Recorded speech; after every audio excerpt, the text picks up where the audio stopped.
The key to seizing victory in battle lies in remembering the meaning of battle and employing the right tactics to generate momentum, making your forces unstoppable. With momentum on our side and close camaraderie, we are unstoppable. General Gorou of the Watatsumi Island Resistance ready and waiting.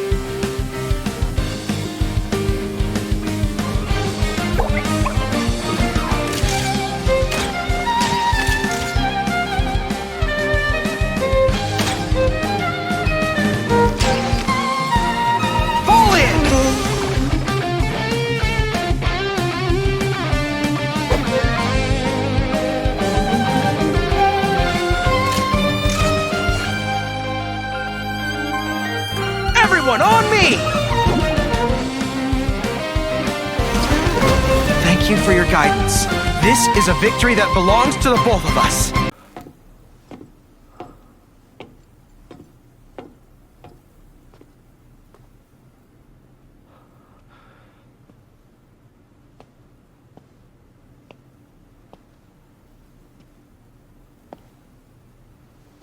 Take a look.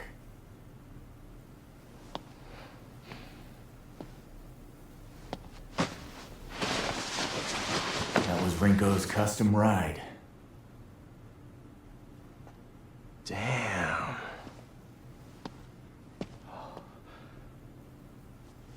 But what's custom about it?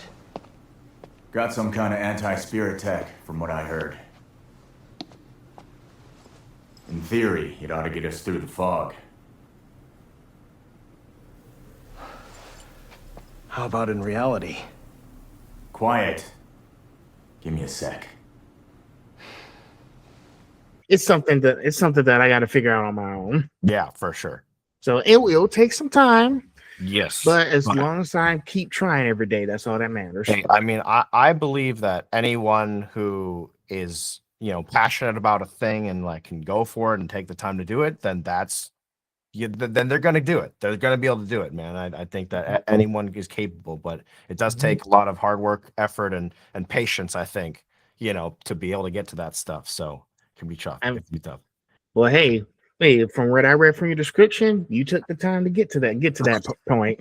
Yeah, more or less, I guess. Oh, don't worry. I mean, look, you still got here. Nobody's judging you. Yeah. By the way, I had to turn on lights because it was pretty bright and my camera was pretty showing all the bright lights. So gotcha. I started to put on my ring light up here. This is a new light that my mom got me for Christmas. Gotcha. So, well, it looks good. She's trying to help me with my career. Yeah. As mothers do. Exactly. Well, if all the small talk is over, I guess we can go ahead and get this thing underway. Sure. So nice to have you. My name is Phil. I'm the host of the Conversation Podcast. And tonight I have a special guest with me here. Introduce yourself. Who's Cory Yee I'm speaking to this evening? Yeah, so my name's Cory Yee, and I am a voice actor. You may know me from as Gorou from Genshin Impact, or maybe Sigma and Bram from Bungo Stray Dogs. Most recently, I got to be Qinshi Huang from Record of Ragnarok. So that's been a really cool one. And yeah, lots of other games, anime, and even some weird live action dubs you've probably possibly seen. Listen, I started Bungo Stray Dogs last year. Oh, nice. I need to get back to it. Yes. I just got so much going on in my life that I'm trying to get back to that stuff. But life is a priority first. Yes, no, of course. Always got to put that first. But when you're just like relaxing, you're just having a meal, maybe put a little Bungo on, and then you'll be good to go. Exactly. I'm trying to get back to anime stuff. Lately, I've been pivoting and watching other shows. I'm almost done with the DC DC animated universe. Oh, that stuff looks cool. I just started, with Bruce Timm and all that. I just started Justice League Unlimited. Yeah. Oh, yeah. Classic. Yep. Yep. That's good. Listen, Cory, that was my childhood growing up. Oh, so. Yeah, totally. I definitely watched like Batman animated series and then back to back with Superman, and then like right after Animaniacs. So yeah. that was a great time. Oh, don't forget about Tiny Toons now. Piggy the Brain. Tiny Toons, yes. Yes. Exactly. Yeah, Pinky and the Brain too. Yes, Pinky of the Brain, always a crucial addition to Animaniacs. So yes, Man, all those good classics. I even finished Static Shock, and just in time before Black History. I started it when Black History Month started this month, okay, and I've just finished it before Black History Month ended. excellent. So just in time. I still want to go back and watch the show because it's amazing. Because I was like, I like Static. He gives us a little black lead. I've been watching a lot of black representation movies. Thing is, I just watched Captain America: Brave New World last year. Oh yeah. Wait, I watched. I mean, and I watched it last night too, and it's still good. Yeah, I mean, not every Marvel movie is perfect, of course, but like, it's just, Sam as Cap is great, and like that's just exactly what you want as like that next step, right? And like, I think it's great to see, honestly, but I hope that we get to see more, always, especially with Avengers Doomsday coming out this Christmas. he should be around. Exactly. Well, before we get started, I want to start with a little bit of an icebreaker. Now, I have to ask you one little question. I think you might like this one. Now, let's see. If Batman was in Bungo Stray Dogs, would they have a good team up in there? Would he have a team up, you're saying? Yeah, with the rest of the characters in there? I mean, Batman doesn't typically, he does have team ups, but he also really likes working alone. So, I mean, from my character's perspective, Sigma, like in particular, he doesn't like anyone around him, it feels like. So like it's constantly like, oh my God, all these people are crazy. But I think he and Batman would actually get along well because they're both just surrounded by crazy people all the time, and they're kind of like the straight, like, no nonsense guys. So yeah, I think they would actually get along well. Okay, because I've seen so many anime characters throughout on Crunchyroll, and it's like some of them are introverts, some of them are like they like working alone. Yeah, I don't think Sigma would mind working with others. It's just that they have to have a level of sanity that matches his own, and everyone's sanity is more insanity than his. So that's his biggest issue in the show. Okay, because like I've seen so many shows, and I'll tell another one like with the Batman 2004 with Ryan Romano. He was in season 5 when he was talking to Superman, like the Batman Superman story part 1, and Superman was saying I prefer to work alone. He said, so did I once. That's true. That's true. It depends like what era of Batman, right? Like obviously if it's like kind of a pre-Robin thing, then yeah, it's pretty much just him. But then you got Robin and you got Justice League and all this other stuff. Yeah. But then he also told him, so did I once, but you never know when you might need a friend. That's true. Well, that's what we like. A Batman who's matured a little bit. Exactly. We gotta have those. Yeah. I hope he's only like 3 years old technically, so he needs more time in the oven. Hey Cory, I'll be patient for it, okay? Okay, good. He is later in the show too, so you really do have to be patient. Gotcha. All right. Well, now that the ice is broken, let's go into these questions. I know I got thing is I trimmed it down. Usually I do 25 questions, but now I'm trying to cut it down to at least 20 questions. You got it. Plus I add in the extra 5 just in case. Okay. If it's like really something we really need to get into, but this time I was like, I'll just do 20 questions tonight. That should be enough. All right.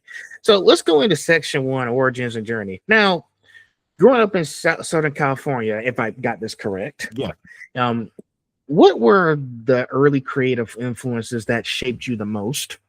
Well, we talked about one of them, Animaniacs, actually. Yes. It is a good one, right? And like one of the most critical points for me of like realizing that voice acting could be anything, like as like a job or an idea of like a person doing it, was when my brother pointed out, like, hey, did you know that the voice of Yakko is the same voice as Pinky? And it's Rob Paulson, right? And he's an iconic voice actor.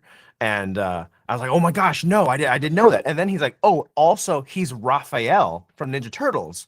I was like, what do you mean? So like that just like blew my mind, right? So that was one of the first things of like, oh my gosh, this is really cool. And then another influence was seeing the third Aladdin movie was going to be coming out, and they were announcing on these commercials, like these just basic 30-second TV commercials, that Robin Williams was coming back, because he didn't come back for the second movie and he came back for the third movie. Yeah. And it showed just a little 5-second clip of Robin Williams being brilliant recording in the booth, and it's like, oh my gosh, that was like you could see just the headphones and microphone, right? But he's just so like into it and doing his thing, and like that was also kind of this eye-opening moment. The last thing that I think is actually a major influence, besides just like Pokemon and Yu-Gi-Oh and all that, the anime stuff, of course, is a little website for the old people in the room called homestarrunner.com. And this was, I don't know if you know about what that is, but it's like, this is like basically the first like web like cartoons on the internet before YouTube was even there. And my brother and I would just watch these things, and they were doing all these flash animations on their own, like just some like two brothers like in a house, which resonated with me as a sibling. And like one guy was doing like mostly animation, and the other guy was doing like a lot of voices and mixing the audio and stuff, and like it was just really funny. And they created these amazing characters, and like that level of creativity and like doing these things, and we would like do our impressions of them, and like that was just such a good time. So it was just a lot of fun. Yeah.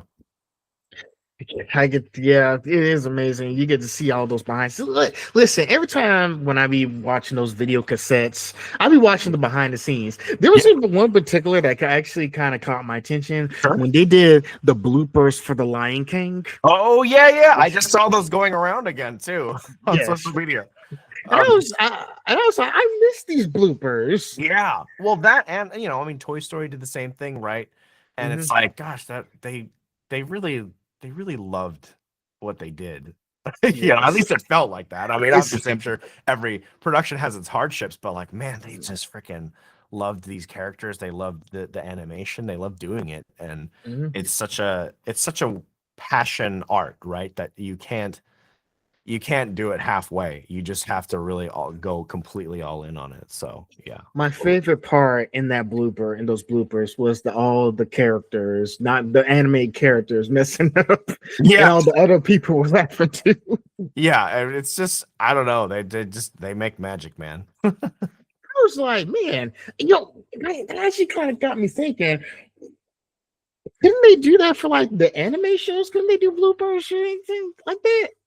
I might have to ask Crunchyroll one of those questions. It's it's crazy because the industry has changed a lot, and obviously like it's different when you're doing like episodic anime stuff versus the the full-length feature film stuff, of course, budgets and timelines and all this other stuff, and like especially when you're like essentially, luckily, the primary audience, which in this case is English Lion King, Western stuff, you can do that. And I'm sure they localize that stuff too. But, when you've got the Japanese audience, which isn't necessarily smaller, but it is, it's a different part of the world. And I think that when they're like, we're exporting our stuff to the world, like I'm sure they just have to make priorities, right?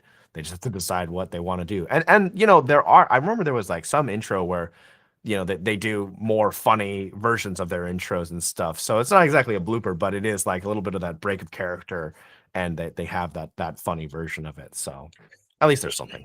That's yeah, at least it's something, and it's exciting too. But I hope Crunchyroll does get to do that one of those days. Yeah. And turning back time, but yes, those old '90s shows that inspired you to do this kind of thing, and like the thing is, like my whole love for pop culture, of course, like I said before, with the DC Animated Universe, it started with Batman the Animated Series. Yeah, and so on. I mean, that's a great first starter, man. I mean, like that really is like that's the birth of like some really incredible animation, voice talent, and storytelling on the kids stage, but for everyone, truly. I mean, there's no questioning that.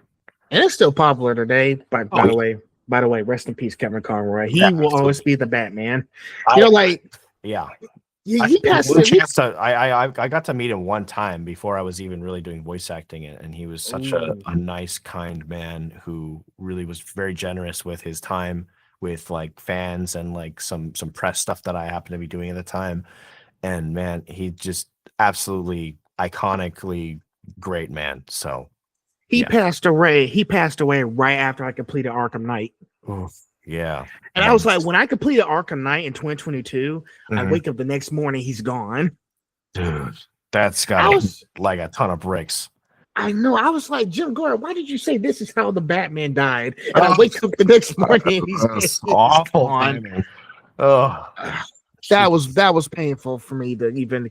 It took me like at least it took me 2 days to wrap my head around it. yeah. No, that's crazy, man.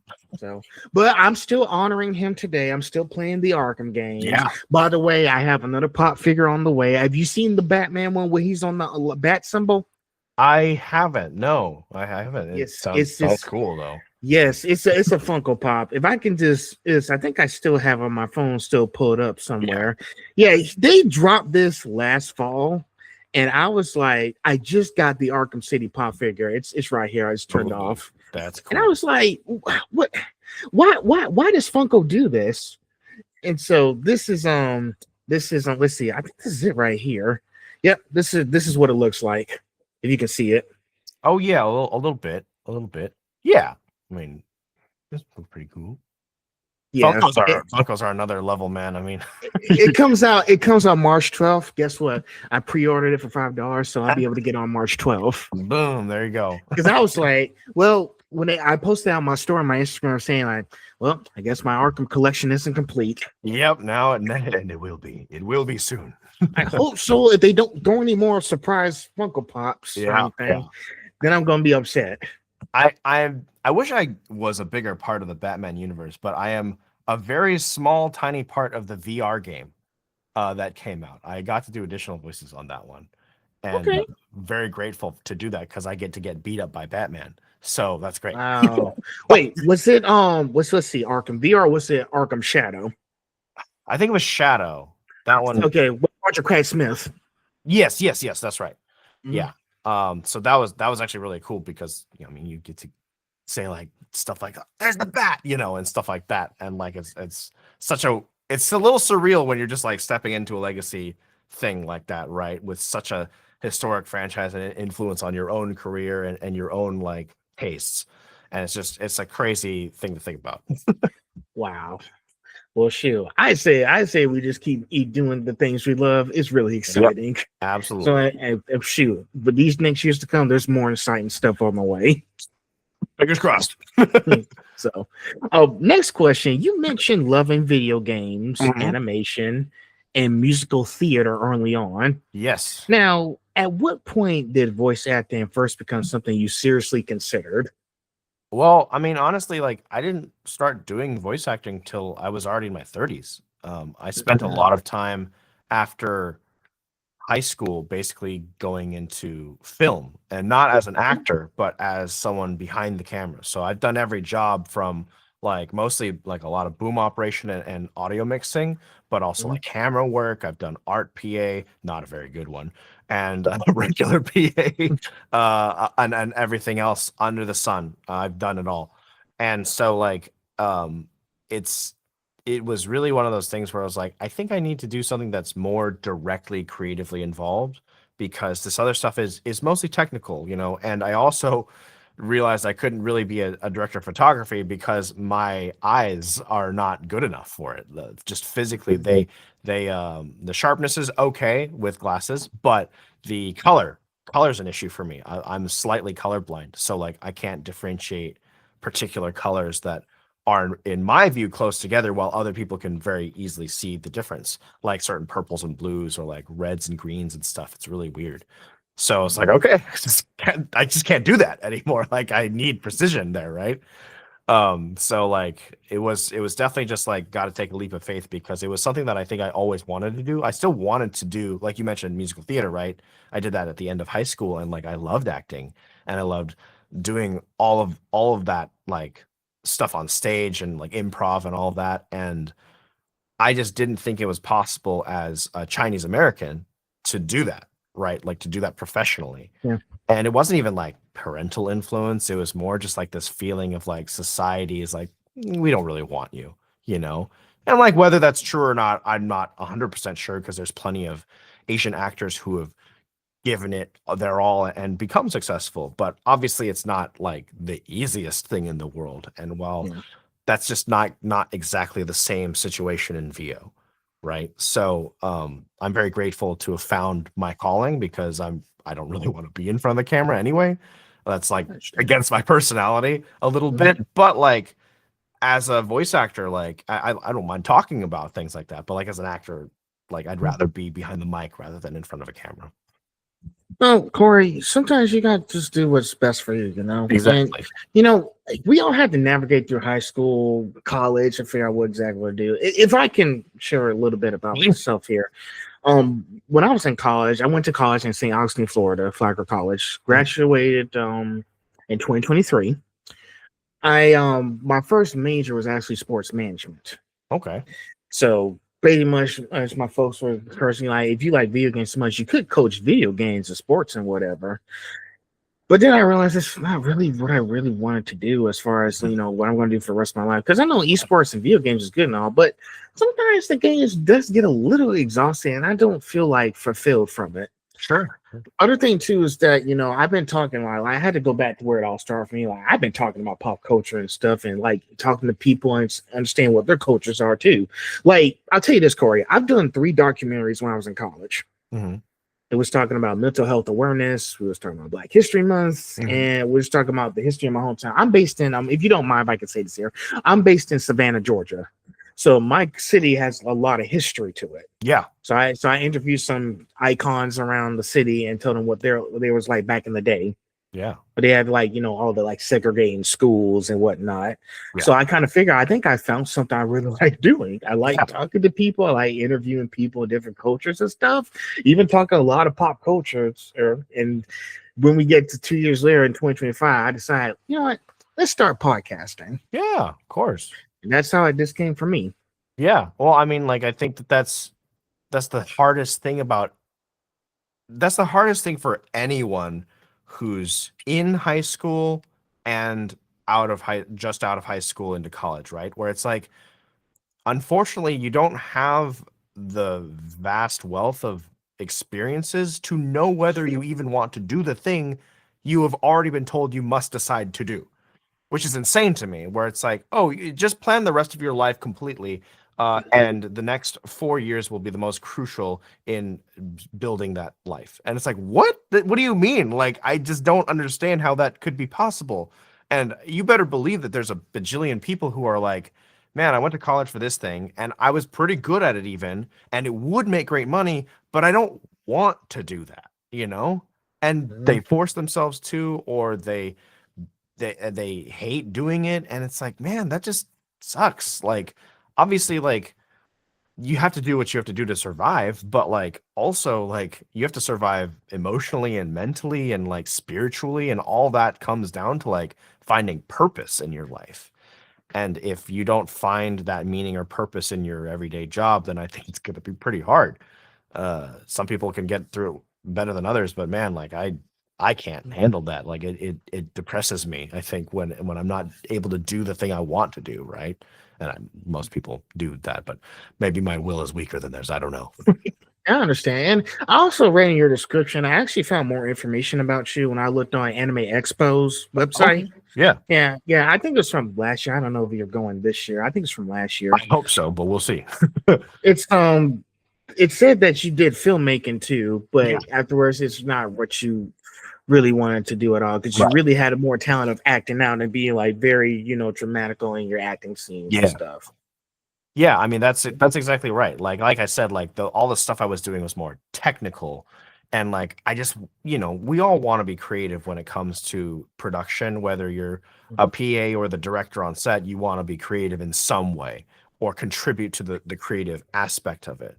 But some it's like a level of like, well, how much control do I actually have over this, or how am I actually influencing this, and to what extent? And that technical knowledge is really important for all that, but you also want to feel like you're actually making a difference and telling a story that you're contributing to specifically.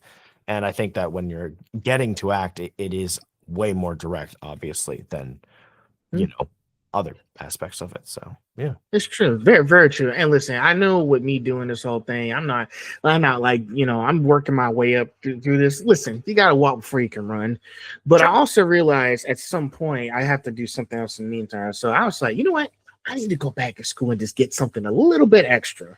Sure. So that's how I was like, I went into Savannah Tech, did my thing, and got my certificates. I got 5 degrees coming to my mailbox. Jeez, that's So- more than I got. So I'm just trying to have something extra. At least I'll have a foundation that's going to fund all the cool stuff I'm doing. Absolutely. I mean, 'cause I yeah, wanna- education is still very important, no matter what. I mean, like I my education's not particularly extensive, but that doesn't mean that you're not spending time learning, whether it's on a piece of paper or not. Like if people can genuinely spend time to learn, then that's more important than, certain types of traditional college as well, depending on what you're doing, obviously. But Yeah, lately, Corey, I've been like, where are my surroundings? And I've been trying to read more. yeah, too. good. I'm just trying to stay informed. As when you better yourself for you, instead of like, I'm bettering myself for this, this piece of paper that's supposed to give me a job, I think that attitude is more conducive for the actual learning. Definitely. So yeah, and whatever we choose to go on, we need to make sure that we're gonna enjoy it and just be happy with our successes. The main thing we want is just to be successful. That's all we want. That's all we want. Oh, no, and I think you're gonna know this answer because I just mentioned it in this conversation just now. Before voice acting, you spent nearly a decade working in film production. Mhm. Now, what were some of the roles you worked on, and how did they shape your perspective?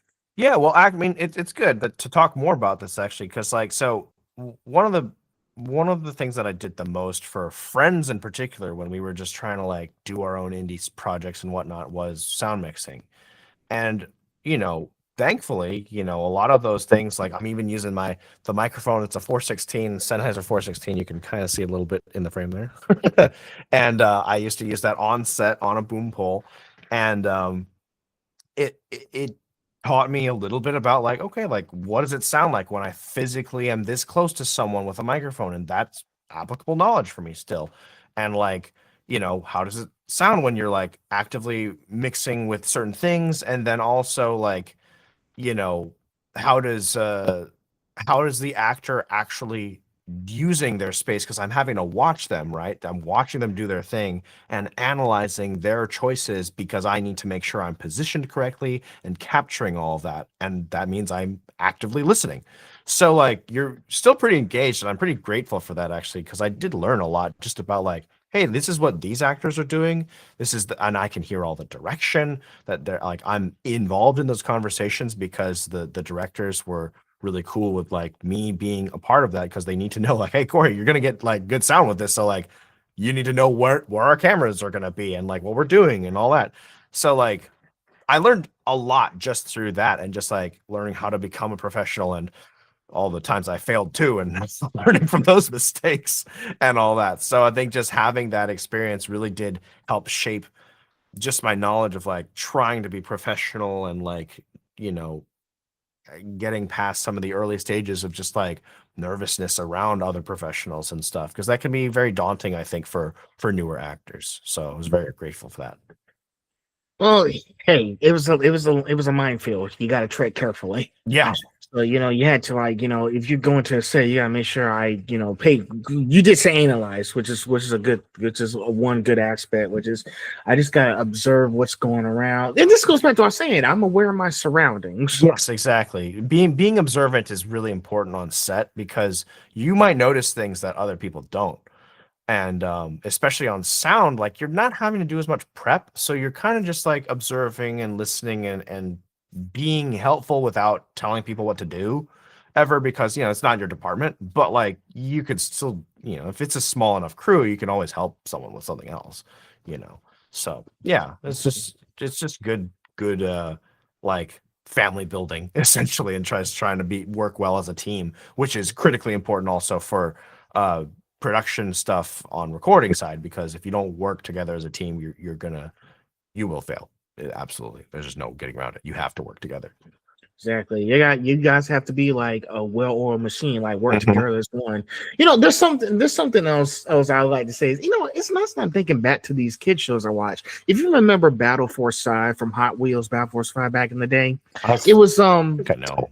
Well, I know Hot Wheels, but Sage was telling sorry, when I was a kid, I didn't pay attention much to it, but when I watched it as an adult, I understand the concept of what Sage was saying to Vert Wheeler when he was trying to, like, when they started out, when the show was first starting, and she was saying like I'm contacting the rest of your team. A team? No, I work alone. And then Sage was saying a fist is made up of 5 fingers. Mhm. So, and she was right, because like, you can't do this all alone. So that's why Yeah. she was saying you need a team. It's funny because there's so much conflict these days, right? And so much like constant controversy of arguing on the internet or in person. And it's like all these messages that we've been getting since like the mid 80s about like teamwork and like knowledge and friendship. It's like, yeah, it's kind of cheesy, but it's also still extremely true. Like we have to cooperate in some capacity or nothing will ever get done. And I wish we could relearn those messages, but I don't know. Well, hey, Corey, the way you've been doing these acting shows, I mean, you're still giving out messages in these shows as well. Hope So, so. you know, so I know I haven't seen, like, I know I've seen Bungo Street Dogs, but there's other stuff that you've been in that I might need to start watching so I can pay attention. Mhm. So if I'm missing out, but hey, thing is, I'm trying to broaden my horizons and look at other stuff besides the stuff I'm used to watching. Sure. So that way, because now listen, in high school, I was only for the entertainment. Okay, don't judge me. I was still No. trying to mature. That's all right. That's just the way it is, man. I was just more focused on just seeing you guys, just get a few pictures and signatures, and I don't care. But now, as me as an adult, I mean, I'm 25 years old, and one of the voice actors said I'm pretty wise for someone who's 25 years old. Well, I'm just trying to just make me more aware and conscious of the world around me. Yeah, I mean, So- everyone I think everyone has this. It's a quarter life crisis. It's about the end of your 20s, and so you're probably entering this now where it's like, I need to make some changes in my life, right? Maybe you're not gonna, drop everything and buy a sports car like the midlife crisis of old, but it's like that change where it's like, I'm kind of sick of this past me, and I want a new me now, and that's better. That still embraces the good stuff of old, but is just like better, and that's like the Yeah. quarter life crisis. I think that might be what it is. I didn't know what it was, but I think you just explained it to me. So now Yeah. I know. But I don't know I if it's a think real thing, but it seems like it. I have but one. I think that's still okay though. Yeah, I mean, no, it's not a bad thing. Honestly, it's a good thing in my mind. It's like you just gotta flip things 180, just turn it around, change it up. yeah, and now it's like now thing is I'm watching all these shows and I'm looking for context clues. Yeah. So I still want to watch for fun, but sometimes I just can't help myself. I want to watch and see if I find any context. Yeah, I mean, find something new. Find something that you maybe didn't know that was there before, right? And that's the beauty of the art that we do. If it's good enough, it's got those layers that maybe your brain noticed the first time, but you're like, it was only in the subconscious. And then you watch it, it's like, oh, now I get that, right? Now that I'm like a few years older, I've got more experience, like I get it. Like I get it now. Like yeah, that's just sometimes. Yeah, because now I'm going to these conventions and everything, and I really want to have like these one-on-one conversations. But depending on what it's like, because I know, there's probably not going to be any time. But I will try to like do my best and ask like the very important questions, like having y'all come on here. Just but yes, but going forward, I am watching stuff for this context clues now. Yeah, absolutely. So, but I can't forget that I still want to watch it for fun. Yes. So don't forget that. Combination of the two. Yeah. Next, was there a specific moment or experience that made you realize acting wasn't a dream, but something that you had to pursue? I think that there was so after I got my very first professional job ever, because that could be the end of it for some people, right? Where like they don't keep going. But for me, I had finished my first professional job, which was a game called Trials of Mana, the remake, and I got to play a character named Ludger, who's this like big douche basically, and he's like a kind of a bully. He's a boss as well, um, and he's just this big rude guy, but he's kind of a bro. And he was really fun to play. But the first session I did, it was only a 45-minute session, but they had me come in. I had auditioned because a friend had referred me to that, so I was very grateful to my friend Ellie. He was awesome to get me that reference, Ellie Schiff, and I was able to book one of them, which was amazing. I was like, holy crap, like I've never been given a chance, but like that's so much of what the industry is like, where someone gives you a chance, and then that person gave me a chance, and then it's like, oh my gosh.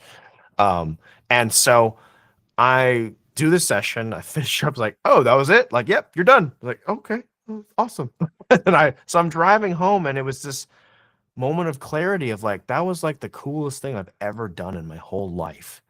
Like, that was so fun and so rewarding.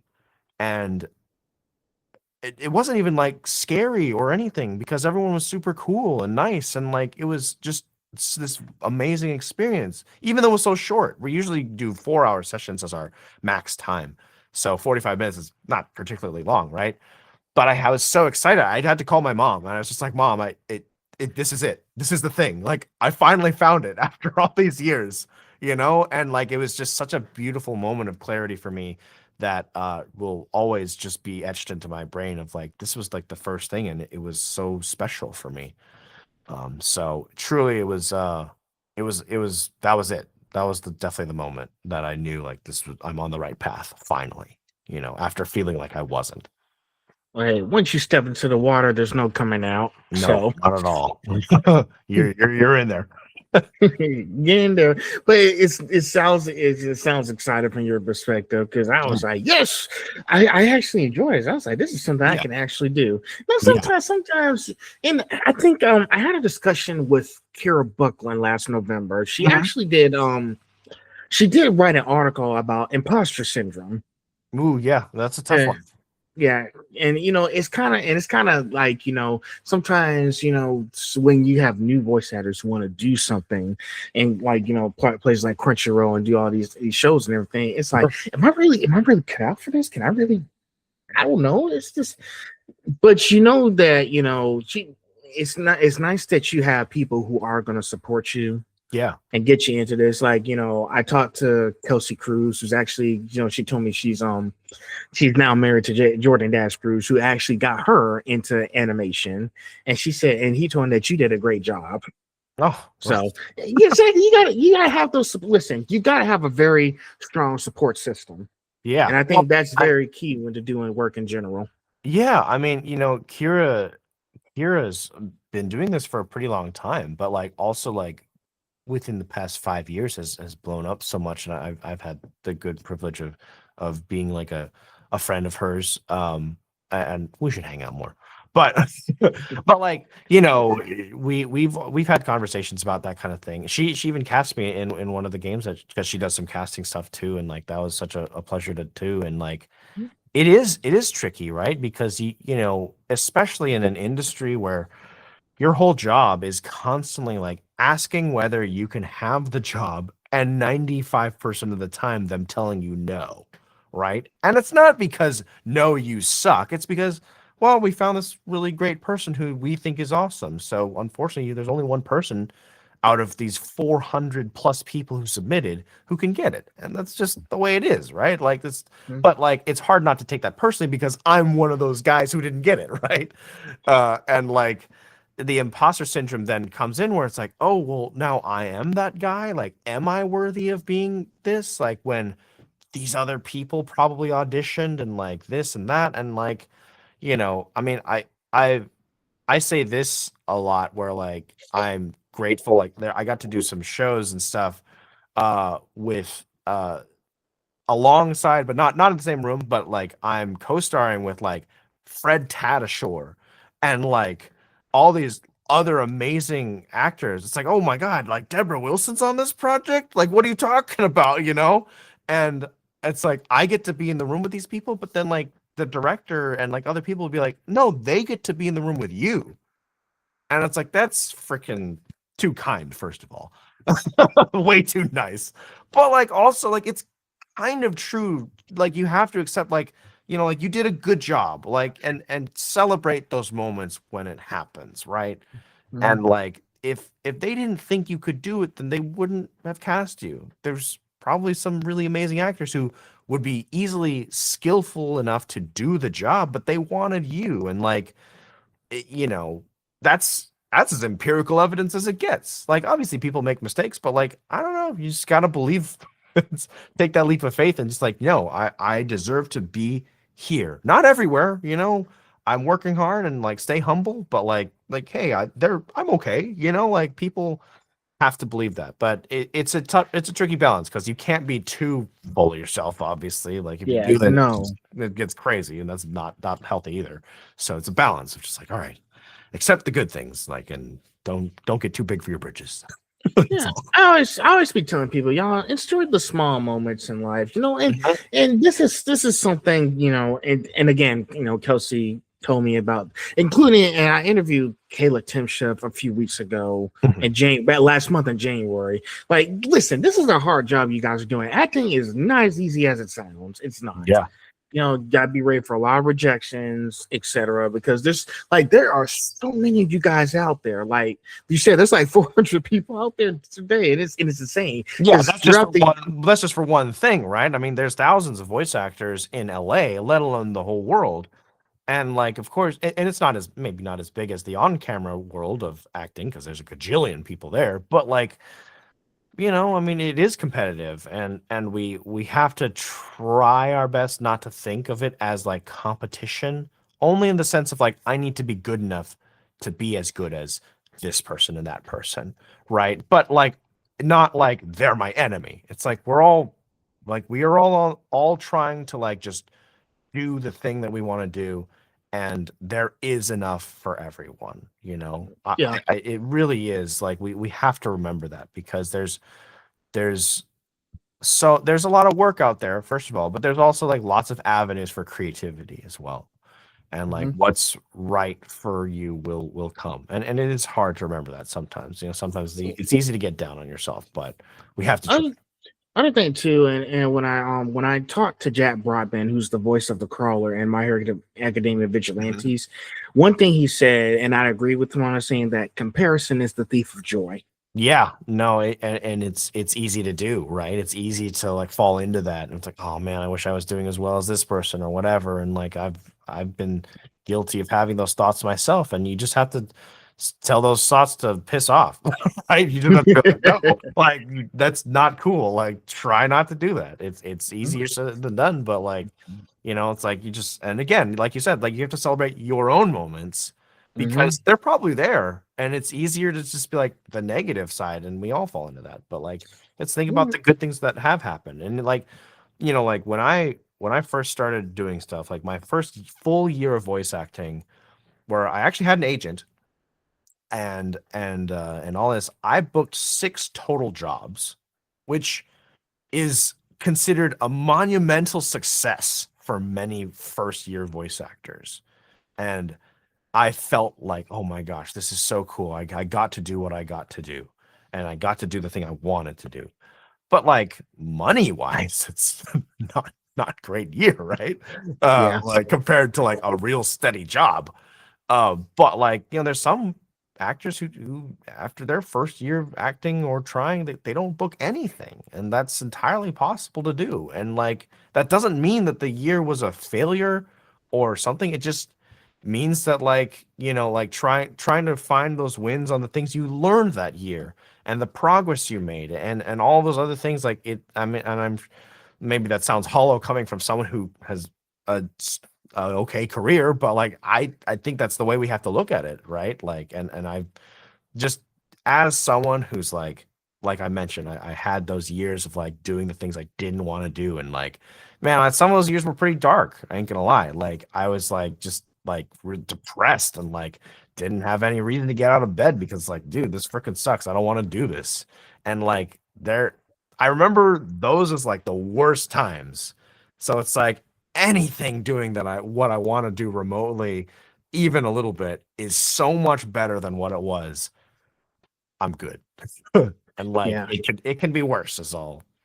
So And sometimes we just gotta learn to roll with the punches. yeah, I would rather roll with the punches than try my best to be something that I'm not. yeah, totally. It's and there's I think we all know there's a lot of punches out there. Yes, No, it is. it's not no shortage of punches.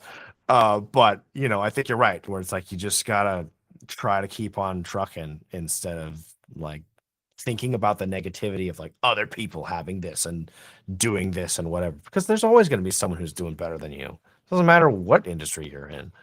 It's just more visible on voice acting because everyone's on social media. Yeah, it doesn't matter what that person is. All it matters is how you're going to be able to be Exactly. successful in this.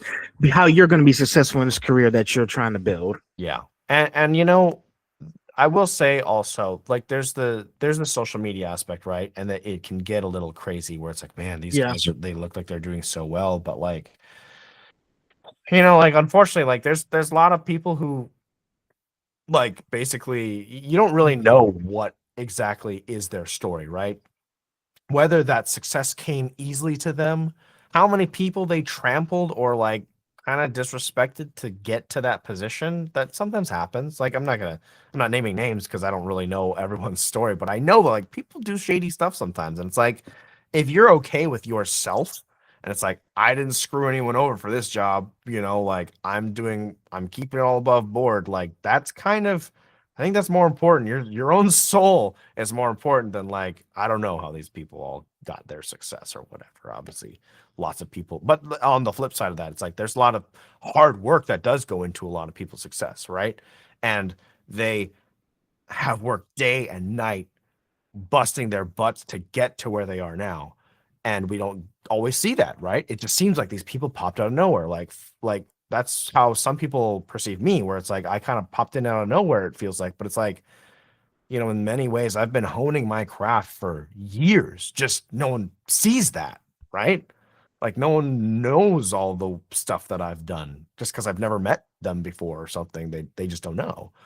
And so it's easier to judge someone harshly and instantly through social media than actually getting to know them, and you make their snap judgment, and that's that. It's like that's dangerous. That's unhealthy. So we should all not do that if we can.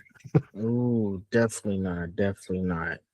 But yeah, with all this, I just say, just don't worry about anyone else's successes. That's everyone's journey is going to be different. My journey is different. Your journey is different. Yeah. As long as we can make a difference and be successful in, that's all that matters. Yeah. And even incremental progress, that counting those wins is, try not to measure your own success by other people's standards. That's really the biggest thing. Exactly. All right, now that we're out of section 1, now we're going to do section 2, major roles and career breakthroughs. Okay. So let's start with Gorou in Yes. Genshin Impact. So Gorou, our dog boy. Gorou has such a loyal fan base. Yes. Now, what was your reaction when you first booked that role? I hope I don't screw this up. Okay. But like that, thankfully I did have the the confidence in my friend Chris Fiala, who was our director, and it is one of the, like because I loved playing the game. I was in the game as NPCs at the very beginning, so I was really there from the start, but not as a playable character. And so by the time this patch for me comes around where I'm talked about, which was 2.0, my character was revealed, and then 2.3 was when the character was released, and it's like, gosh, this is so amazing that I get to do this at all. So I think it was a lot of like gratitude, of course, but also this idea of like, man, how can we make this like as good as possible? Like we're gonna like I don't know what the stories are gonna be. I don't know like what this is all gonna be, but let's make sure that we try to do it as right as possible. And I think especially with the stuff we recorded for his hangout and his like playable voice lines, like I was very thankful that we had the time and we're given some really cool stories to tell with this character. So yeah, it just I think it turned out well. But hey, Genshin Impact is pretty huge these days. I've been looking at all reviews online from the fan base, and it's insane. Like y'all have to put like a lot of like so much hard time and effort to these characters. Where it's like we need to make sure we live up to the fans' expectations. Yeah,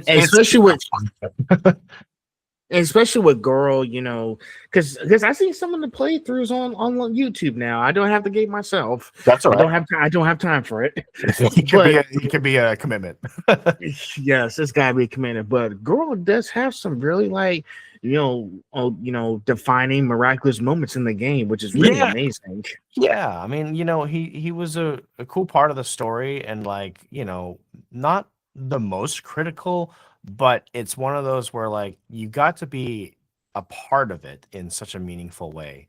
And thankfully, I think the biggest part with any of these is like, because Genshin's an ongoing live service game, once your section's done, you may come back a lot, but you also may not.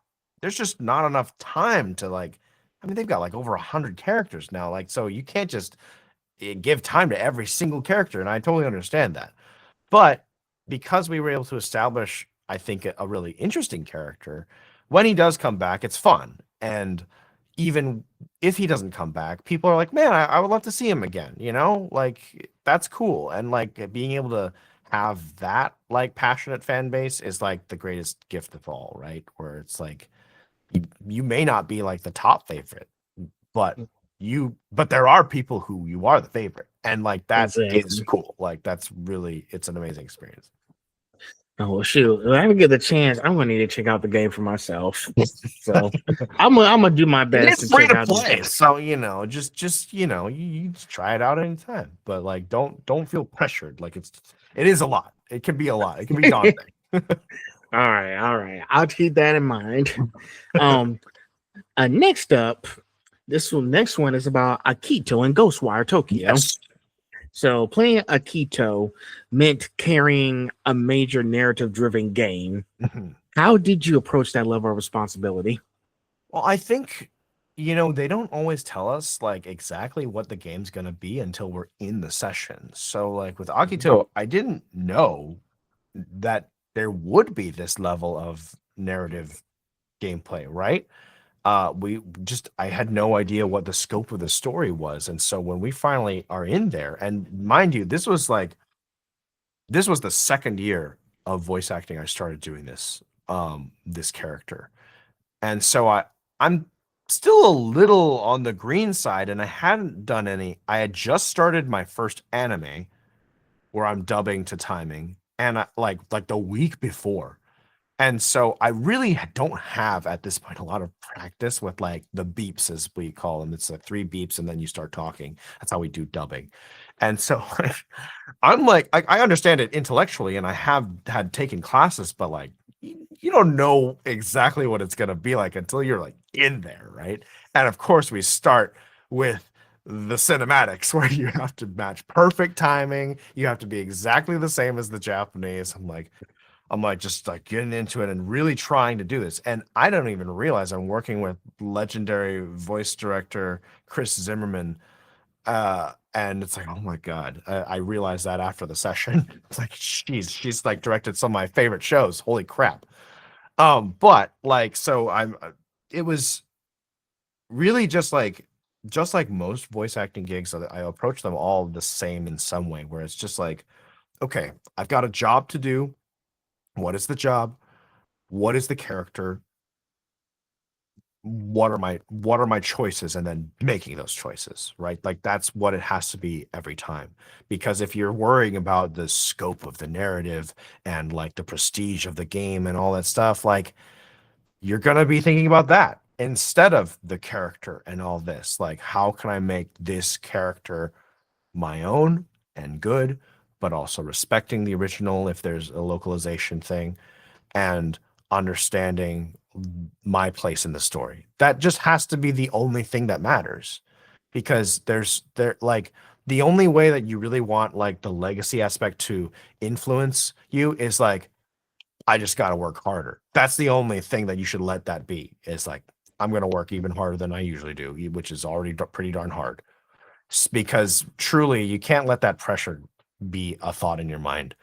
Because you never know if something's going to be successful or not, right? It doesn't, even if it's like the biggest projects, you truly never know, and it's not up to you. It's slightly up to you as far as your own personal performance, but like, you're not making the show. You're not in charge of everything, so someone else is doing it. They're making the big brain decisions. So you just try to do the best you can in your thing, and then you go home. That's it. So, if there is additional preparation you can do, that's great. But like, frankly, we don't get that. We don't usually get the scripts ahead of time. We get the scripts the moment we're in the booth. So like, we really don't get a ton of time to prepare. It's a little different when if you're doing performance capture. Usually that's run more like a traditional on camera set where you're going to get the script ahead of time because you got to memorize and all that. But it's different for VO only. we're just right there in the moment. So you have to be present, and that's about it. It's like taking a pop quiz in class. I hate those. Yeah. It is. But like, if you're a good student and you get hit by a pop quiz, you should theoretically know everything already, right? And in the same way, VO is similar. The only difference is you don't know exactly what's going to be on the test, but you have the tools in your head to figure out the answers for it, right? So like, you may not know exactly that the pop quiz is going to say, 8 plus 10 equals what, but you know how to add, right? So you're prepared for it because you know what acting is, you know what the characters can be, and your director's there to support you. This is like if the pop quiz was really crazy. However, the teacher is also actively coaching you the whole time, because that really is it, right? Like, the teacher is your director. Your director is going to be on your side. You've got potentially writers and clients who are also going to help you out, give you all the context you need. You've got an engineer who's going to make sure all the tech stuff is good to go and that you are safe in the booth and all good. So like, you have a whole team of people helping you. So even though that pressure is constantly there, you have people who are there to back you up, and it is a collaborative experience, because no one wants you to fail. They all want you to succeed. So that's definitely a big part of it. Wow. I got you. I got your message, man. That's great. Yeah. Those roles, because I've seen. I'm trying to figure out how to word this. Because I've heard from some of you guys that sometimes y'all don't even do the research on the specific characters that y'all doing. As you said before, y'all don't get the scripts ahead of time. We just kind of like it's available. And sometimes people like to go and read the manga too, and they like and trust me, I heard from a lot of people that read them. I like Kira, and I'll go back to Kira Buckland. When she got Jolene. Mm-hmm. She read the whole manga from JoJo's Bizarre Adventure. Yeah. It's pretty impressive because she really had to sit down and dive deep into all those chapters so she can know exactly what the show is asking for. Yeah, and it's tricky too, because sometimes the anime is not going to be exactly the same as the manga, right? It will probably have a lot of similarities, of course, but it may not be exactly the same. And so, there's certain, like, I typically I don't read the manga beforehand. Sometimes it's not available. Like with Bungo, like, dude, they're like neck and neck. So like, we actually overtook the manga for a bit in season 5, which is crazy. Thankfully, I think they're all working together, so it's all good. Not a Game of Thrones situation. But we do have this this whole thing of like, how much prep do you want? And sometimes I think that it's important to know as much as possible. But other times it depends on like for Sigma, for example, like they had brought me in and I didn't even know what I was doing that day until they told me. But like after I did know a little bit about what could happen and what was going to go on, I could have done that research, but I decided not to because my character only knows so much. So if I know every other scene that's happening around my character, and I know everyone's innermost thoughts that's not even necessarily shown in the show, then I start knowing too much, right? And obviously there are some things that would benefit to know ahead of time, but that's kind of your director's job to know what's the important information that you need to know, because it is sometimes more helpful as an actor just to not know every Yeah. detail about everything else, right? Because you are like coming from this unique singular perspective, and hopefully your director will know ahead of time all the stuff you do need to know as far as motives and other things. It just depends on what kind of secrets and surprises are in the Yeah, narrative, because sometimes there is some critical information you wish you knew. that's So true. it's just a little tricky, but also we don't always have time to read.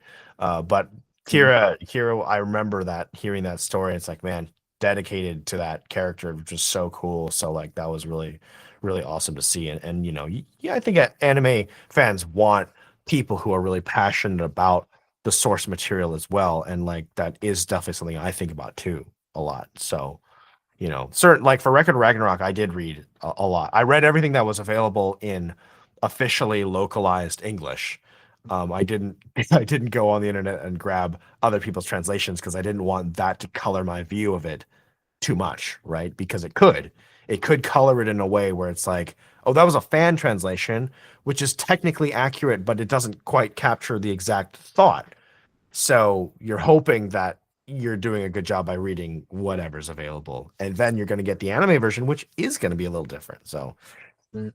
it's always tricky. And sometimes you just can't. Sometimes directors and other people, they just can't give away all their secrets. Yeah, Not knowing is part of the fun. I yeah, think. and there's not Okay, I time. There's not time. We don't not have enough time. there's never So enough yeah, time. so now I got a complete understanding Yeah. about how the stuff works when you guys are starting to record. I just wanted to pick in that little section. It was really interesting because I was like, don't they give them time to research? Nah, sometimes we just don't have enough time to get everything. Well, and it's a tough thing to demand, but there are limitations to the budgets. It's always the budgets, right? Time is a factor, but also the budget is almost more of a factor. The longer the production drags beyond what it was supposed to, that budget's just going to increase, and that Time is money. yeah, time is money, and it's always true. So we have to be economical. I understand now. Well, shoot. Well, I will say, well, keep doing that way. I don't want y'all to be, falling behind. Take it case by case. We'll read what we can when we can. Gotcha. So, speaking of Bungo Stray Dogs, that's your next question coming up. So, in Bungo Stray Dogs, you play both Sigma and Bram Stoker, Yes. two very different characters. Now, how do you separate characters mentally and vocally? Yeah. Well, so Kirsty, our director for the show, had brought me on originally for Sigma. She's like, I know Cory can do this character, and we want to have him on the show. And then she realized it as soon as Bram was a character. I was like, oh, well, Cory can do that too, which is good, because you want your actors to be able to be multiple characters. It helps with the budget. It's just part of the tradition of acting. It's like, yeah, I mean, they're in here already, so let's give them some more characters to do, right? And so I had done the character, the Beholder, who's the narrator on a show called To Your Eternity with Kirsty. And so she knew that I kind of did this like voice matchy type for Kenjiro Suda, who is like an amazing classic voice actor. He was the original voice of Kaiba on for Yu-Gi-Oh! On Japanese, among a bajillion other things. So he does Bram, right? So he was like, oh, she's like, okay, just bring Cory in for both. And so, which is good, because when you're given two characters and one of them is like kind of a normal speaking, Sigma's very close to my natural speaking voice. And then Sigma is much more low down here and very calm all the time, that kind of thing. It's like, okay, that's pretty easy vocally to separate. If you give me two 25-year-old men, it's like, well, what am I going to do that's going to really differentiate these guys without doing something extremely cartoony for one of them? And so that's trickier. But when they just sound very different, then it's easier to do. So that's the physical aspect, right? Where he's just a very low talking guy, and that we already knew that going into it. But was the other question just like more like emotionally and character wise, or? Well, the first one, it was mentally and vocally. Yeah. Oh, yeah, mentally. Yeah. So mentally, I mean, like, thankfully, like, we're working off of the original Japanese, and they're just really different characters. Bram is this sleepy vampire who basically doesn't want to do anything ever. He's forced to because of this, like, basically this sword that's stuck in him, and the master of the sword can basically tell him what to do whenever he wants, and he's a jerk. But when he's not, he's just like, all I want to do is sleep. That's all he does, which is great. But Sigma is like kind of this normal guy who kind of wants to just like run his casino until everything goes to hell. And so he's basically forced into these very dangerous situations where people are tormenting him and everyone around him is crazy. So he's kind of the straight man, but he's really stressed out by these guys. He's like, dude, I don't even want to be here. What's your problem? Okay, fine. I'll try to get to the bottom of this, but also, why are you all crazy? And that's like constantly his thing, without giving too much away. So like they are just different characters. Like one is very lethargic, but they're both actually pretty dry. But that's kind of one of the things that I do well, I think, is just like kind of this dry humor. So thankfully it's worked out very well because they're both very me in different ways though. There you go. Yeah, it's really interesting that you voice characters, because I've seen so many voice actors try to voice as many characters. I mean, have you seen Chris Sabat voicing so many characters in Dragon Ball? Yeah, it's pretty gnarly, right? Like, I mean, that was like the first thing I said, right? Where it's like, yeah, it's Rob Paulson. He's doing all three of these characters among a billion others. Like, and like, I had no idea. And so that was such an inspiring thing, and especially in animation, we get to get away with a little bit more than like your more live action or more video game grounded stuff, right? You can't get away with it as easily, depending on what it is. It took me until 2013 to realize that Chris Sabat was voicing both Piccolo and Vegeta. Mm-hmm. I was just a kid, so I couldn't figure it out. Yeah, especially when characters talk to each other, it's like, oh man, this is gonna be harder than usual. If there are different scenes, that's all right. Then there's time and separation, but like when they're directly talking to each other, you better have lockdown on those voices, and it can be tricky. Pretty much just like Chris Sabat arguing with himself in Dragon Ball with Piccolo and Vegeta. That is hilarious. Yeah, I actually in Record of Ragnarok, I play two characters also, and Qin Shi Huang was the new like main guy I had, but I also have a character named Hermes who I've been playing since season 1. And so they, as I'm reading the manga for the first time, kind of like really reading ahead of time, right? I'm like, oh, there's Hermes. Oh, there's Qin Shi Huang. They're all in the same scene. Oh, they're directly talking to each other. This should be fun. So I'm discovering that I will have to talk to myself. And it's like, okay, well, what's the best way to like differentiate these guys in the moment? And just like really honing in on like, okay, what makes Hermes Hermes and what makes Qin Shi Huang? And thankfully, they are very different characters. Is there overlap of their voice? Probably at certain particular stressful times within them, there may be an overlap, but I think we can find a way to separate them. And that was like one of the concerns that I had going into those things, and like just working with my director and be like, I need your help, man. Help me get to these guys as far away from each other as possible. So when they talk, it's all good. And thankfully it worked out. A lot of people are still very surprised when they find out that I play both, because they do talk to each other and they didn't notice. And even the engineer, Noah at VSI, he was like, yeah, I was kind of working with the mix, and I showed it to a client and I was like, hey, do you notice anything about this scene? And then they mentioned something else that's not related with me at all. He's like, cool, good. we got him. We tricked him. So it's been fun seeing people's reactions to me voicing both. Man. Well, when I go back to Bungo Stray Dogs, I'm going to Yeah, thankfully they don't cross paths, so that one's a little easier. As far as I right now, they haven't crossed paths, so it's been a little easier to do. Because I know the show is still going. As far as I know, I don't know when the next season will happen, but I think they're working on it. So yeah. Well, I'll just sit back and wait. Yeah. I'm a patient. Plenty to watch. Yeah, I'm a patient man. So, next one is with in. Let's see if I got this right. Please correct me if I get it wrong. Okay, Inui Seishu from Tokyo Revengers. Yes, you can just call him Inupi if it's easier for you. Inupi. But yeah, Inui Seishu. Inui Seishu. Okay, I got it now. Yeah. Okay. So good old Seishu, or I mean, people call him Inui more, but technically that's his last name. Okay. But that's fine. That's good. But Gotcha. yeah, so Tokyo Revengers has been a real blessing, and again, another just like Bungo, it's like this really cool fan base that's like it's not as big as like the One Pieces of the world and all these other giant shows, but man, the fans who are fans of it are so passionate and they love these shows, right? And it's such a blessing to have those types of fans because they really just love everything about it.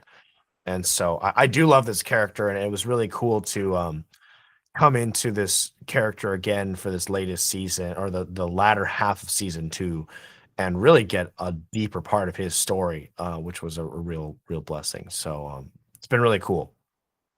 Yeah. Yes. And listen, I heard so much about Tokyo Revengers. That's actually going to be the next one I'm going to watch next month. Listen, I'm trying to add so much to my watch list for next month. Because here's the thing: I was thinking about those classic Hanna-Barbera cartoons. And I was gonna watch the original Scooby Doo. Where are you? Sure. So I'm trying to add anime to my watch list too while I'm watching the old classic stuff as well. Yeah, that's how Frank Welker and bunch, right? So I mean, you Yep. got some great voice actors in that too. But hey, Tokyo Revengers isn't as long as Bungo, so it should be a little easier. Yeah, I'm trying to do that. I'm trying to, but yeah, Tokyo Revengers. I think like I've heard so much about it. I think like, I mean, it's like there's been like so much great reviews from it. I was like, I'm missing out. I'm missing out on this show. Yeah, I mean, it's a great time to watch anime, honestly. I mean, there's so many shows and they're so varied in their styles. Like you do get some tropes that get thrown around a little too often, probably. But beyond that, like I think the anime is in a really amazing position right now because it's such a wide genre. Obviously, like it's kind of hard to really name anime as just a singular genre because just like you wouldn't put all of Western animation in the same genre either, right? So like Yeah. Japan is the same, where it's like within Japanese animation, you've got your romance and your action and your darker drama stories and whatever, a slice of life, and so really you do have so much variety within such a beautiful animation, medium. So it's really cool to see. Listen, people were disappointed that the Demon Slayer movie did not get nominated for an Oscar.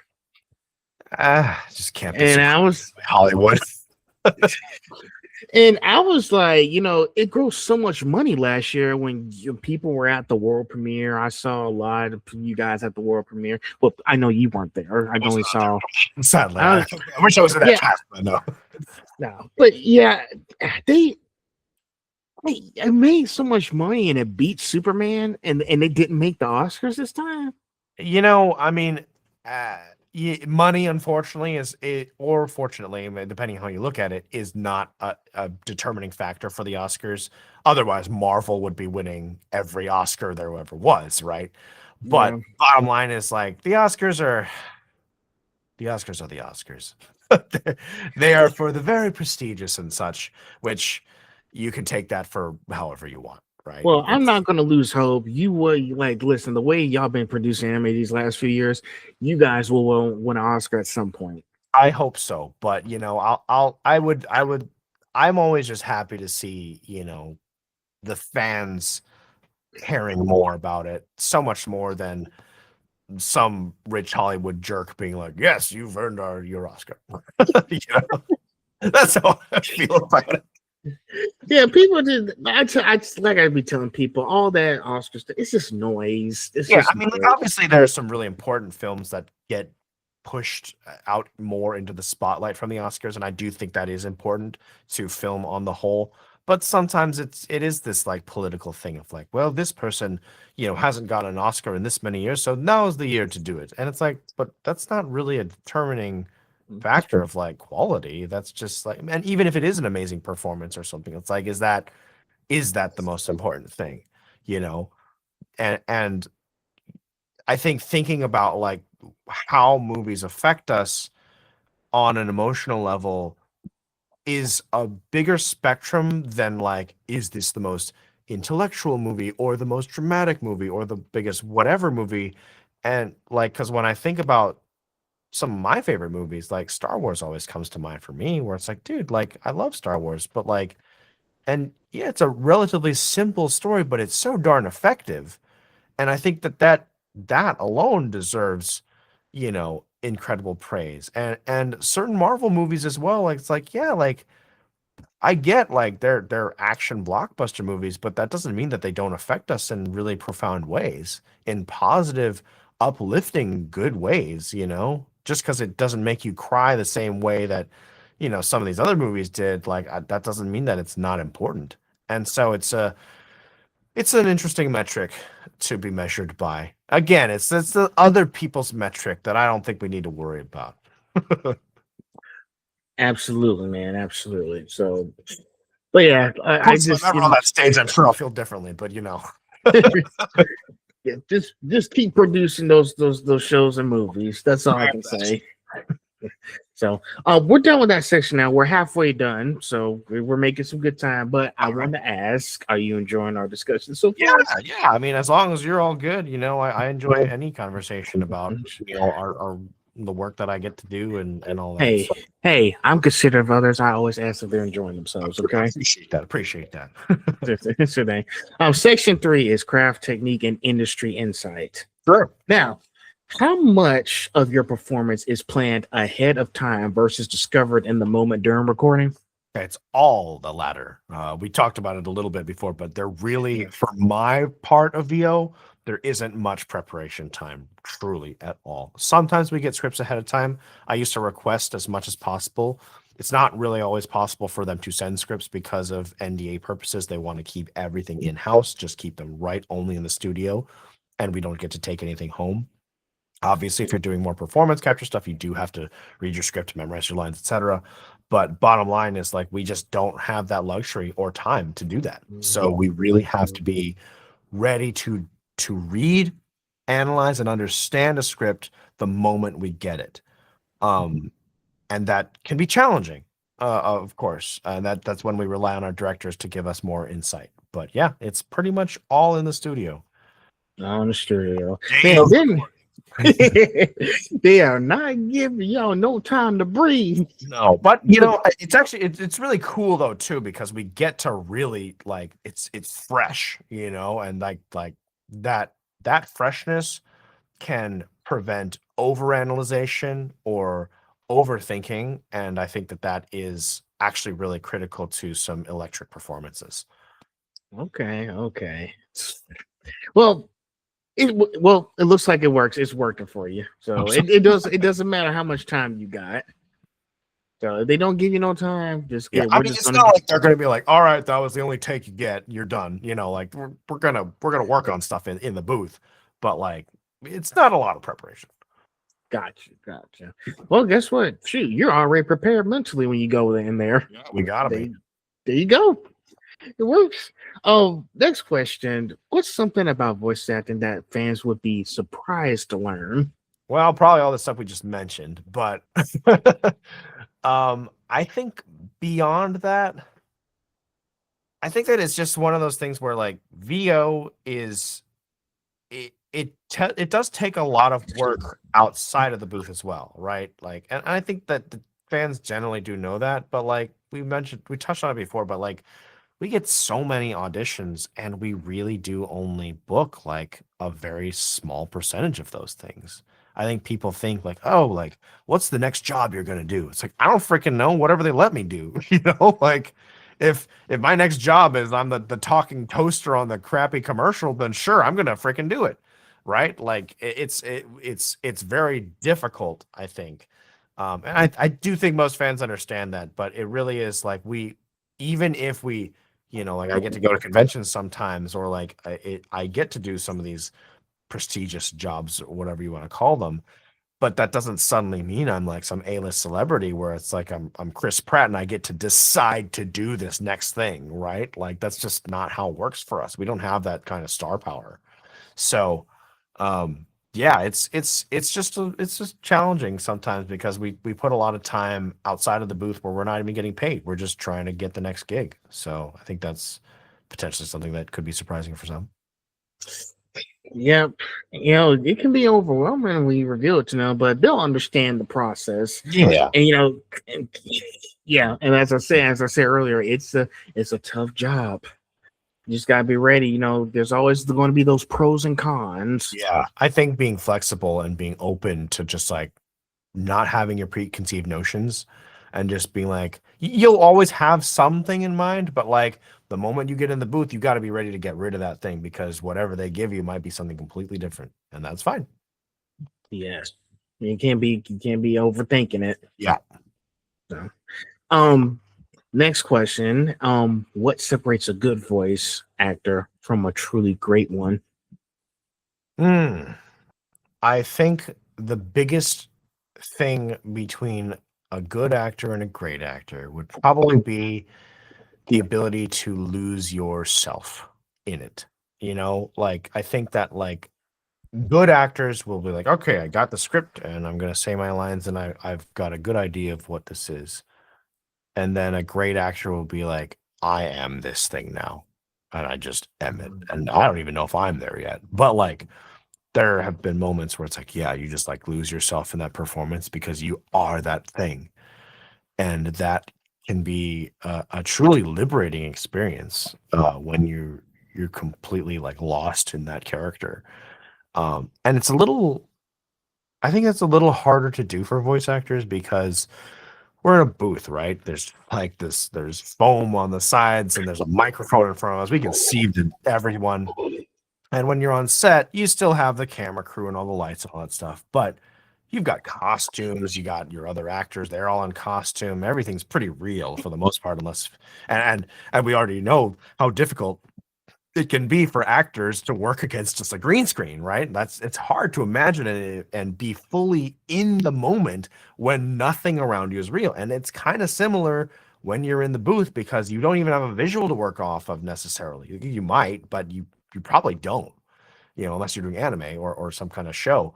So if you're doing original animation where you're laying down the groundwork for it, you have to imagine that all in your mind. You have to fully be invested and physically move around in that scene, or it's not going to be real. Or if you're doing a game, maybe that there's no visual for, like you got to bring everything to that moment. So I think that's really it. Just you got to just let go and be completely in that moment, and that's I think what separates the good from the great. Exactly. You gotta lose yourself in it, be in the zone. Like shoot, when I do something, I just be in the zone. Yeah, exactly.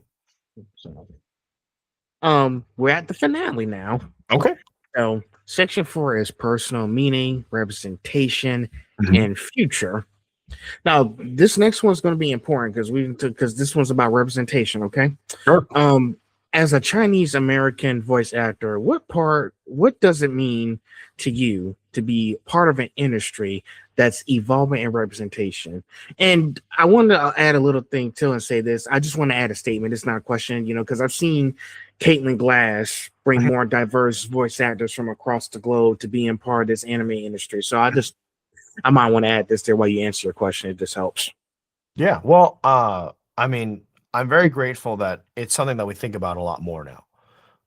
Even, maybe 5 to 10 years ago, it was less and less of a thought and more like just bring in this guy. They can be, this minority, and this minority. And that's fine. It's like, well, when you're able to bring someone with a different life experience, even if it's not the exact life experience that's on the page, but it is different and it's closer, then you might get something new and special out of that. And I think that's the biggest thing I could say about the value of representation is that diverse means more ideas, different ideas. And that's not just like, I'm not trying to insult the creativity of basically white people who are the majority of our industry and our country here.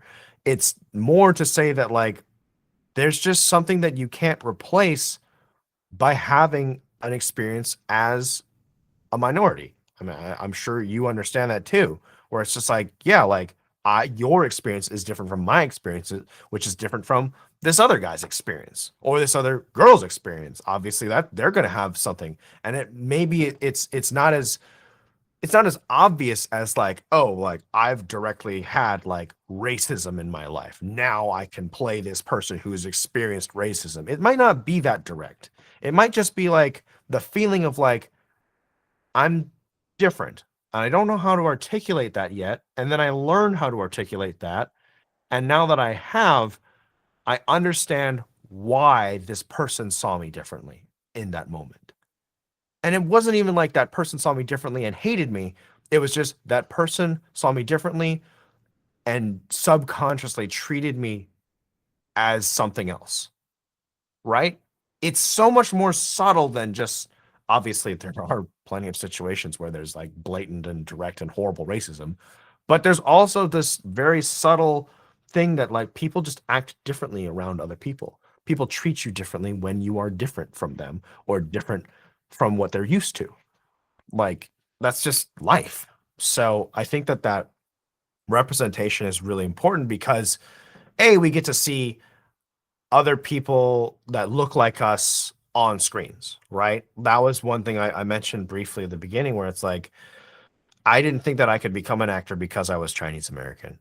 There's as plain as that. It's like, that's not a real career path.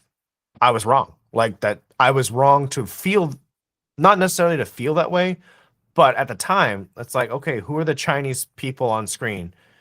Jackie Chan, Lucy Liu. That's it. Like, obviously before the 80s, you had like Jet Li and Bruce Lee, whatever. Cool. All right, we got like 4 total people on my list. Awesome. And thankfully, there's been some more amazing Chinese and Asian in general actors that have come out and done all these other great roles since then. But it's still not nearly as many as, other races. And we're just being able to see some of those people makes it a possibility, means that someone could like, oh, I could do that. I understand. And it's I think seeing that is really empowering for young people to feel that way. And there's always just some lesson to be learned. I mean, like one of my more recently favorite movies from Pixar was Turning Red. And like it just seems like such a universal story to me, but like there's this pretty strong backlash against it too from certain parts of our cultural society, right? Where it's like, well, this doesn't appeal to me. This is about a young girl and she's Chinese and I don't get it. It's like, what's there not to get? Like, it's about a girl who can't connect easily with her mom. Everyone can get that. It's just through the cultural lens here. Right? But like everyone understands like not getting along with their parents from time to time, right? As a basic concept. So it's like if we, I don't know for your experience, but like we've had plenty of characters who haven't looked like us that we've been able to empathize with still because we understand them on a human level. But that doesn't mean that replaces us wanting to see things that look like people that look like us too. It's both of those combinations of things of like empathy mixed with the physical and what that person feels in a more direct way that like brings a full experience of understanding for our media. So anyway, that was a very long answer. I apologize, but no, that's perfect. That's fair. Listen, I need y'all. I need you guys to preach. So I need y'all to preach. But yes, and I like how you said it because there's been so much backlash against so many characters. I think if you've seen the 2023 live action of The Little Mermaid with Halle Bailey, and then you saw How to Train Your Dragon, there's been so much, and One Piece live action with Vivi, there's been so much backlash that they're not this character. But here's something that really upsets me. Most of these characters we see in animation now with the anime, they're mostly Japanese characters. Yeah. And it's like, well, shoot, when we get to English dub, we got to have like all that transition and all that stuff because, like, the character's not even real. And when they did the Little Mermaid, it was backlash because Ariel wasn't white and all that stuff. But a person from Disney sent a little letter saying using the same character over and over again is not how we move forward. Yeah. And they was going, and then when I saw that David Diz was, Sebastian the Crab, and I was like, if the crab has a Caribbean accent, then it makes sense to have a black mermaid. So it's got to make sense, right? Yeah. So that's what it's been crazy. And this goes back to, and same thing when I was with like Captain America from the Avengers movies. There was a lot of backlash because Steve Rogers wasn't back as Captain America in Brave New World. And I was like well, they first gave of all, pick up a comic book, guys. First of all, this is not unprecedented, so stop. and the other thing too is like he gave him the shield for a reason. Like that was a beautiful ending and completely organic. Like it's crazy, man. It's crazy. Like, why is this even a question? Like, it's baffling to me. The only reason why I would ever feel like sad about Sam Wilson having it is because Bucky didn't get to have it because that was also a thing. But no, this is perfect, honestly. Like Sam was the perfect person character-wise to become Captain America. It just makes perfect sense in the context of everything anyway. Exactly. Yeah. Even if it didn't make perfect sense, I don't care. F you. That's awesome. So. Yeah, and people don't pick up the comic books. I read the comic books, and I was exactly. I understood why he did it. It took me a while, and I was like, this is why I go and pick up a book and read so I can understand. Yeah, it's just a sad thing that's what this is. It's just another part of our culture war of our country, right? Where like there's this resistance to certain types of people being certain types of characters, and it's just like there's really no real argument for any of it. It's just racist. That's just all it is. So people just kicking and dragging their feet. Yeah, and it's like if this is the thing that takes out the enjoyment for you as an audience member, then that says more about you as the audience member than the show. There's just no. I'm sorry, dude, but like, get real. Come on. You're not gonna like this, but one time when I was looking at the reviews for The Little Mermaid on iTunes, I was just looking at the reviews right quick, and one dude came in and said monkeys don't belong in the ocean. Oh man! And guess what? I think iTunes took that comment down. Good. So I was like, if you don't like it, then don't watch it. Yeah, I mean it's crazy, man. It's just people.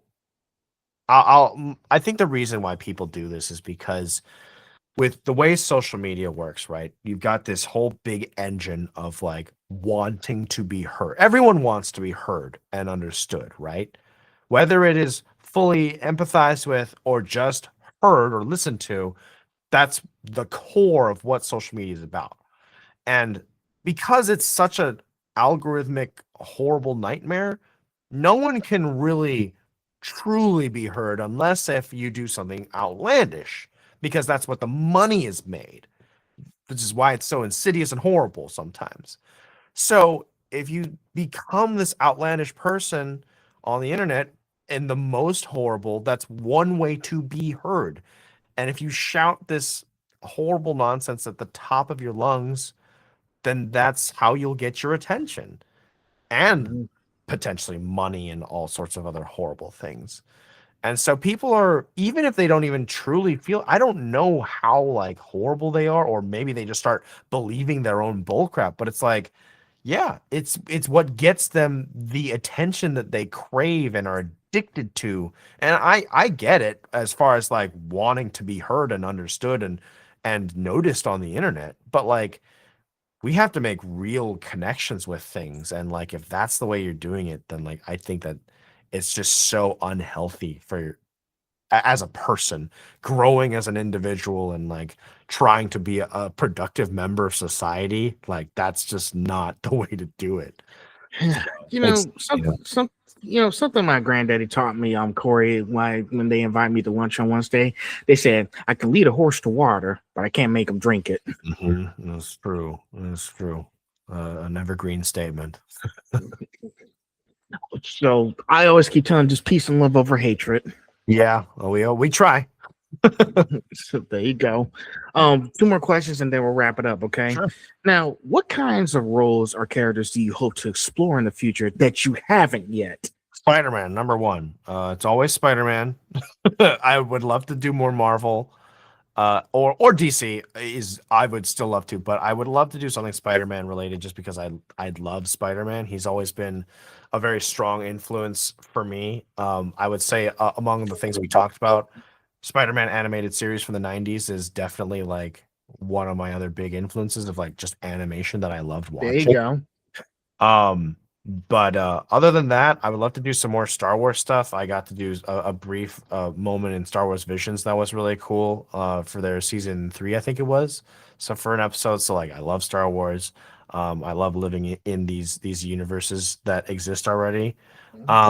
Anime wise, I don't have anything too specific. I kind of just like want to be in anything that they'll let me do. So like that's Have kind you of thought of now? I got a question. Since you know DC, have you watched My Adventures with Superman that I'm wearing? No, I haven't. I heard some really great things about it. But You've got to watch it. yeah, I heard some really great things. And like, man, the original animation stuff, like I would love to do more of that in general as well. I've only been in a small handful of original animation for Western side stuff, and like it's always really cool to do, honestly, whenever I get to do it. But definitely would like to do that more. Okay. Yeah, they're coming out with a season 3. We didn't haven't announced it yet. Jack Quaid, when you gonna come out with season 3, man? I'm trying to be patient, okay? It's and plus they're about to do a spin-off called My Adventures with Green Lantern. Oh, that's right. Yeah, I think I heard about that. Sounds Yes, I can't wait to see that because I'm really excited for that. I just, after seeing season 2, I was like, they need to do some more like stuff because they made Superman like anime and understand. They gave him like a shonen and jump take to the Man of Steel. Yeah, I mean, I think it's always good to be influenced by other mediums, right? Like, I think Hollywood has this issue of like being like, no, we know how to do things. It's like you guys gotta don't all the time, And so animation, thankfully, has been like, no, we're open to other ideas because other ideas are cool. I mean, just look at Last Airbender. Like, it's like one of the greatest pieces of animation that's come out of the West, but is heavily influenced by, obviously like anime and other types of storytelling. And it's like this, like just learn from each other and you win. I mean, Japanese animation has been learning from different aspects of Western culture too for its entire existence of just like this is the way we like to do things, but these are some really cool stories that we like. So I think that's just having that broadened. It's all about the diversity again, right? Where it's like just have a broadened palette and you'll learn things. But Hollywood doesn't always like to do that. So yeah, Hollywood, and I will say this, and like I said, I've done some research after because I think you're familiar with the movie Sinners, right? Yeah, I've seen that movie 2 times. Really amazing. Yeah. Still scared with the vampires. They're just scared, but this is important stuff to watch now. Yeah. But and I will say this, Hollywood's a predominantly white neighborhood. So Sure. and it's like, there's always been like, oh shoot, we ain't gonna pit this movie that's out there because I've seen so many like historical black movies like Sinners that will try to like, well, like it's just listen how, and I'm not trying to like to say this in a negative way, but I'm just saying because it's facts that sometimes white people treat black people bad in these movies, but that's the way the director's vision had, and that's how Ryan Coogler did it. Sure. It's basically it's like when they like get to the arts, we're not going to accept this movie because how they portray white people in the film, which is right, not really the intention. We're just trying to like make this art and masterpiece for people to understand our culture as well. Right. Well, I mean, it's tricky, right, with people because it's like historical. That's just the way people have been treated. And like I I'm sure people are easily scared of these, like, oh, we don't want to like scare our audience. But it's like, dude, this isn't about them personally. This is just history. And it's like, it's funny that it's like, oh, like these people, this group of people might be offended by this. It's like, oh, have we heard have we heard this story before of this group of people might be offended by a piece of media? It's like, yes, we've been trampled on several times. Like all of the minorities cultures have been trampled on by some movie and something in the past at some point. It's like, come on, like I think we can handle this. It's not that big of a deal. Like, Exactly. But yeah, I just thought I might want to bring it up because I've been like ever since that started happening, I was like, maybe I need to do some more research on Hollywood. And it told me a lot about what Hollywood was all about. yeah, I mean, like, know? there's been eras in Hollywood where we have taken more risks. It's been an interesting history with Hollywood. Obviously, like right now, I don't think we're taking nearly as many risks as we should because they're afraid of losing money. And I kind of get it because there's a lot of more competition now too. But I don't know. It's a tricky field because there's a lot of things that people want and don't want. And I think with critical thinking being at an all-time low, and the amount of critical thinking that is actually being promoted within our society and culturally being at an all-time low, we are going to have movies that will reflect that. That's a bad thing. I think the only thing we can do is just keep educating people about it because I think it's nice that we get to sit down and have conversations like this because it's something that people need to understand so they don't have any surprises in store. Yeah, absolutely. Yeah. I wish that we had more people wanting that, but it's easy to fall into just like doom scrolling or whatever, just watching the same silly videos over and over again that are shared that go viral. And it's like, I get it because life can suck sometimes, so you don't want to do anything else except that. But I hope that we as a species can elevate our brains a little bit beyond that. We'll see. Yes, definitely. And to conclude this, when your career is all said and done, what do you hope people will remember most about your work and your impact? Oh gosh, I'm not that old yet to ask this question, am I? No.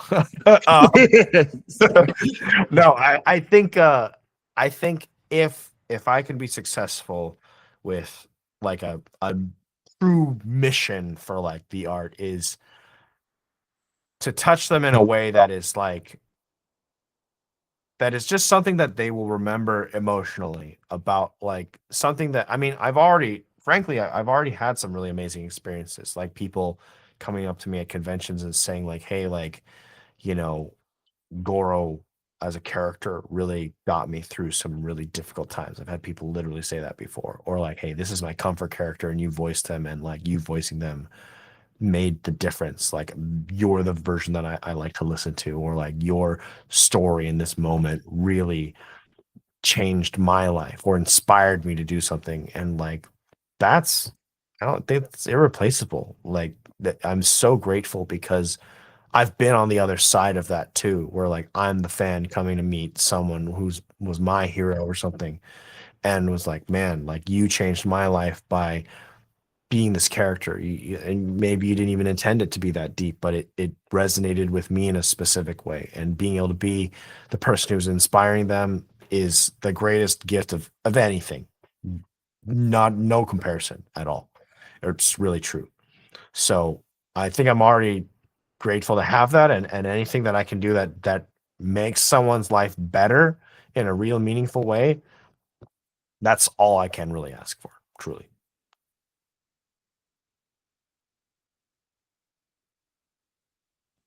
I'm on mute. I'm sorry. I was like, oh.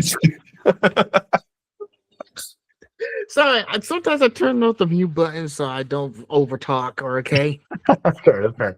So, but yeah, of course, you got all those inspirations. Like I said, like sometimes when I do my Avengers, I want to put all this in a scrapbook when I'm finished. Sure. Yeah, absolutely. So I think that's important to have, and make sure you leave a mark that somebody's going to really look back and really enjoy. Yeah.